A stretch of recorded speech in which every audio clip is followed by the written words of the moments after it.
అదే RTV app వార్తల్ని క్షణాల్లో చదివే అవకాశం ఉంటుంది. ఒక న్యూస్ పేపర్, ఒక టెలివిజన్ ఛానల్ మీ చేతుల్లో ఎప్పుడూ ఉంటాయి. ఫార్మసీ ట్రైనర్గా నేను ఇక్కడ వర్క్ చేస్తున్నాను.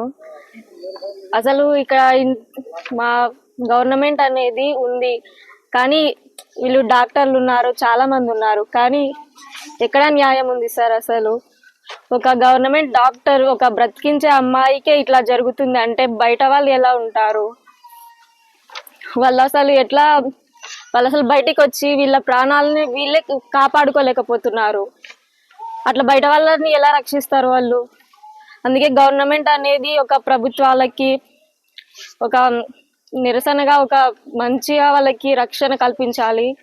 ప్రతి ఒక్క డాక్టర్ ఒక మహిళకు కూడా రక్షణ కల్పించాలని అనుకుంటున్నాను. ఒక మహిళగా నేను ఏం మాట్లాడాలో నాకే అర్థం కావట్లేదు. అసలు డ్యూటీలకు మేము పొద్దున్న లేసి పిల్లల్ని వదిలిపెట్టి ఇంత దూరం వచ్చి డ్యూటీలు చేస్తున్నాం. మాకు ఇక్కడ సేఫ్టీ లేకుంటే మేము ఎవరికి చెప్పాలి? అసలు నాకు చాలా బాధ అనిపిస్తుంది మాట్లాడాలన్నా కూడా. ఆ ఇన్సిడెంట్ తలుచుకుంటే కూడా అసలు వణుకొస్తుంది. అసలు ఎక్కడుంది న్యాయం? అసలు సమాజం ఎక్కడుంది? అసలు మొన్ననే ఇండిపెండెన్స్ డే చేసుకున్నాం, మనం ఎందుకు చేసుకోవాలి? అసలు ఏముందని మనకి? ఇంతకని నేను అసలు ఏం మాట్లాడలేకపోతున్నాను. అసలు చేయాలనే దృక్పథంతో మేము ఇక్కడికి వచ్చి సేవ చేస్తున్నా కూడా దాన్ని మీరు ప్రజలు ఇళ్ళల్లో మనకి కూడా తల్లిదండ్రులు ఉంటారు, అమ్మ ఉంటుంది, అక్క ఉంటుంది, చెల్లి ఉంటుంది, కూతురు ఉంటుంది, తోబుట్టువులు ఉంటారు. కానీ ఆ విధంగా చూడకుండా ఒక ప్రభుత్వ వైద్యురాలని ఇలా రేప్ చేసి చంపడం అనేది చాలా దారుణం. కాబట్టి మేమందరము కూడా ఒక మహిళగా, ఒక అక్కగా, ఒక చెల్లిగా, ఒక తల్లిగా వీటినన్నింటినీ తీవ్రంగా ఖండిస్తున్నాము. అందరికీ మేము సపోర్ట్ చేస్తున్నాము. ప్రభుత్వము మాతో పని చేయించుకోవడమే కాదు, జీతం ఇస్తుంది, మేము కాదనడం లేదు. కాకపోతే మాకు రక్షణ అనేది చాలా ఇంపార్టెంట్. మేము పని చేస్తాము, ఎంత పని అయినా, కానీ రక్షణ అనేది ఎవరికైనా కూడా చాలా ఇంపార్టెంట్. కాబట్టి ఆడవాళ్ళకి మరి ముఖ్యంగా కాబట్టి గవర్నమెంట్ మాకు రక్షణ కల్పించవలసినదిగా మీ ముందర అందరినీ కోరడం. Thank you. ఇన్సిడెంట్ జరగడం బట్టి మన దేశంలో కలకత్తా మహానగరంలో ఒక ప్రభుత్వ వైద్యశాలలో పీజీ వైద్య నిపుణురాలైన ఒక మహిళకు జరిగిన అన్యాయాన్ని ప్రశ్నిస్తూ ఈరోజు రాష్ట్ర వ్యాప్తంగా Indian medical association and government association, doctors association పిలుపు మేరకు ఈరోజు మేము నిరసన కార్యక్రమాన్ని చేయడం జరుగుతుంది. నిజంగా ఇదొక దారుణమైన ప్రజలందరూ కూడా దీన్ని ఖండించవలసిన ఒక దురదృష్టకరమైన సంఘటన.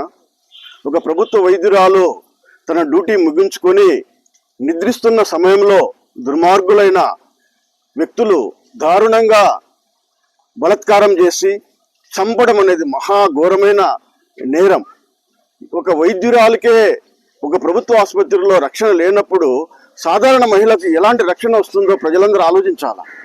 ఈ విషయాన్ని వైద్యులే కాదు, వైద్య సిబ్బందే కాదు, ప్రజలందరూ కూడా ఖండించవలసిన సమయం ఇది. ఎందుకంటే చదువుకున్న జ్ఞానవంతురాలైన ఒక వ్యవస్థలో ఉన్న వైద్యుల పట్లనే ఇంత ఘోరమైన దారుణాలు జరుగుతున్నప్పుడు సాధారణ ప్రజలకు జరగడం అనేది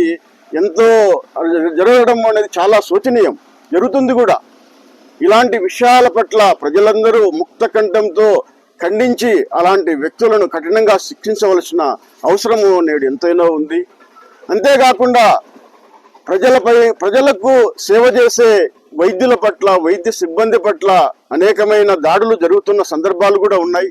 అయినా వైద్యులు కానీ, వైద్య సిబ్బంది కానీ మౌనంగా వాటిని భరిస్తూ ఉన్నారు. ప్రజలు కూడా అర్థం చేసుకోవాలా. వైద్య సిబ్బంది అంటే వాళ్ళు సేవా దృక్పథంతో చేసే వారి పనిని పట్ల ఆటంకం కలిగించే సందర్భాలు కూడా ఉన్నాయి. నిజానికి ప్రభుత్వాలు కూడా రక్షణ కల్పించాల్సిన అవసరము ఈరోజైనా గుర్తించి వైద్యులకు, వైద్య సిబ్బందికి ఎక్కడ ఉన్నా కూడా రక్షణ కల్పించాల్సిన అవసరము గుర్తిస్తారని మేము ఈ సందర్భంగా డిమాండ్ చేస్తున్నాం. ప్రజలకు మరిన్ని సేవలు అందించాలంటే వైద్యులకు, వైద్య సిబ్బందికి రక్షణ అనేది చాలా అవసరము. ఈ యొక్క ఎంతో దురదృష్టకరమైన ఈ సంఘటనను మేమంతా కూడా ఎంతో బాధతో, వేదనతో మీ దృష్టికి తీసుకొస్తున్నాం.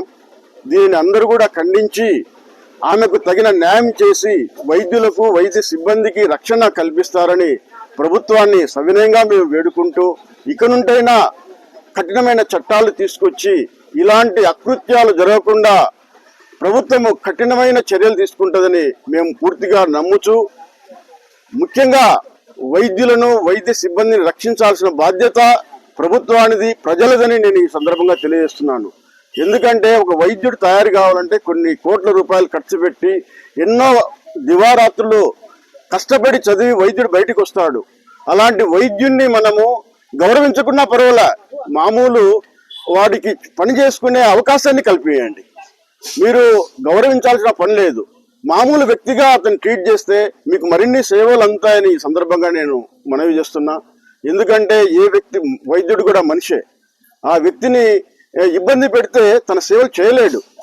దీన్ని గుర్తించి ప్రభుత్వము వెంటనే ఎవరికైతే అన్యాయం జరిగిందో ఆ మహిళకు న్యాయం చేసి ఇలాంటి చర్యలు పునరావృతం కాకుండా చేయవలసిన బాధ్యత ప్రభుత్వానిదని తీసుకుంటే నేను నమ్ముతూ we want justice, we want justice.